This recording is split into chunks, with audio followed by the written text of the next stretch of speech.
Let's talk about the environment some more. Now, it's not just about the social environment or the physical environment. Yes, winter can, if it's cold, is a bad thing because you have less sun exposure to sunlight. But there are also what we know as toxins, and in the world in which we're living in, we're exposed to so much more toxins than our forefathers did maybe 100 years ago. With the air pollution from cars and engines and planes and so on and so forth, the the modern day agriculture where you use GMOs, where you put antibiotics in your food, where they put steroids, where they put herbicides and pesticides, all to preserve the food, where they put a lot of salts and a lot of chemicals I can't even pronounce in processed foods, all these different things, and we're eating most of this on a regular basis. Well, we're introducing toxins into our bodies, which will cause damage to our DNAs and damage to our nuclei, damage to our cells. And once the damage has gotten to a certain level, it eventually causes a change and a mutation in the cells. So it is super important that we begin to understand and be more aware about the toxins that are surrounding us, not just outside the house but inside the house as well. All the disinfectants, the cleaning agents. I would really strongly suggest you get more organic ones. If you can't do that when you're cleaning the house, make sure the windows are all open. The other thing with women, we tend to put a lot of artificial stuff on our bodies. Did I say our? Excuse me.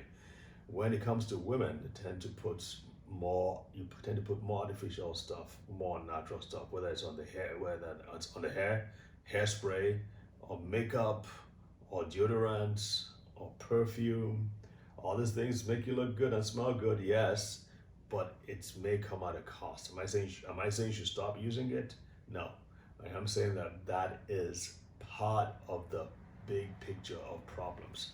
And so one of the things that we do with the foundation is to look for things that can effectively remove toxins from the body, whether it's the right kind of foods and nutrients, or whether it's what are known as things like zeolites, for instance, zeolites. Zeolites have been found, they're natural products, natural things made from volcanic ash, which have been shown to absorb and remove toxins from the body, and you just pass them out in your pee.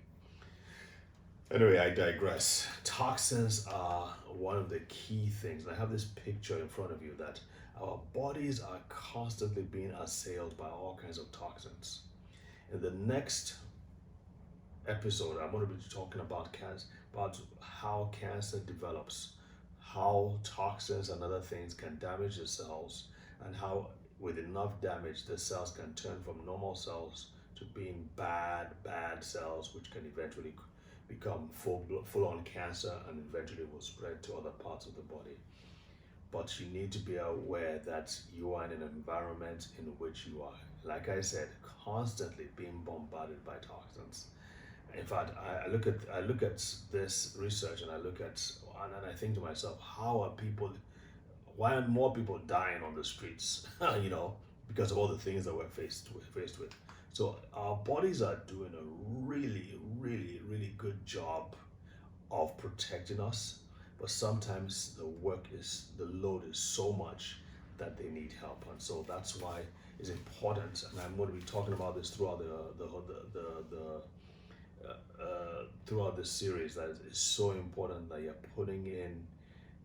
equipping your body to be able to do what it needs to do to protect you, whether it's detoxifying, removing toxins, or whether it's strengthening your immune system, or whether it's bringing down levels of inflammation. Your body needs help, and that help most times come in the form of nutrition.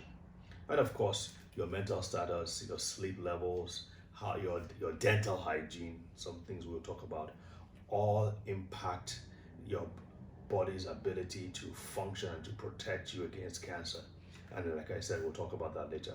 I have here too a list of so many things that our bodies are exposed to. These are the actual chemicals, whether it's hairspray or deodorant and all those things that we see, that some of them we eat without knowing it. So that list is there. Like I said, the slides are on the website. I keep on talking about the website, aren't I? Anyway, it's important. If you need to have access to it, they're there for you.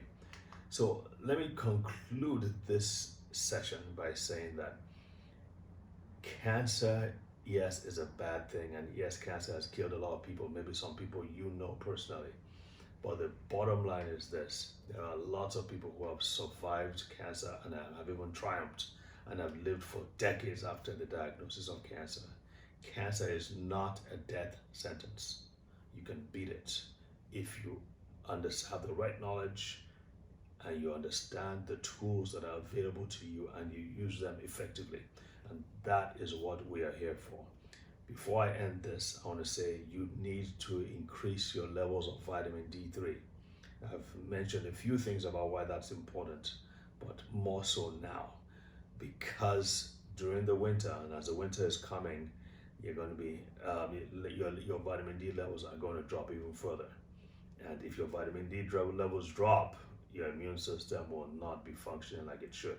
So please, you need to take, on average, at least 5,000 international units of vitamin D a day. If you're overweight, you probably need more than that. Let that be the first positive step you take after watching this show. So God bless, stay tuned for more. And again, a big thank you to Dr. King and the BWE team.